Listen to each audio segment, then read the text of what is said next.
V sobotu 22. januára si odkrútili svoju basketbalovú premiéru pred domácim publikom už aj muži.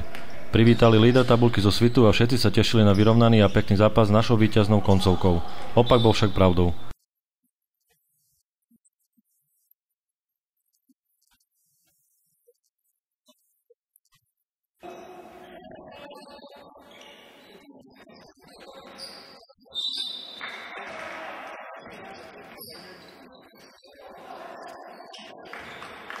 Levočania od začiatku nastúpili nervózni, kazili jednoduché prihrávky a ani streľba nešla podľa predstav.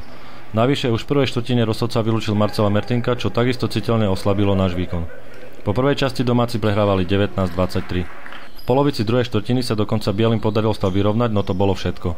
Počasový výsledok 38-50 nebol ešte najhorší, no také vyspelé družstvo ako Svit už takú šancu z ruky nepúšťa.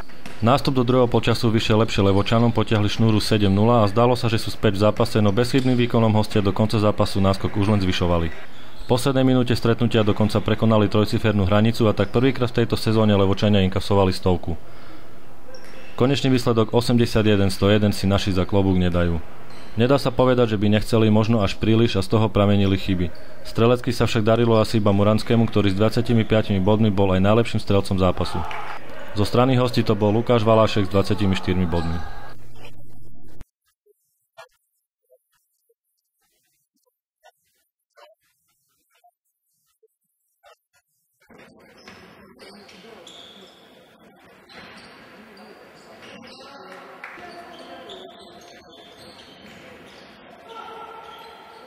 Veríme, že sa chlapci poučia z chýb a ďalší domáci zápas 12. februára proti Sabinovu už bude z iného súdka.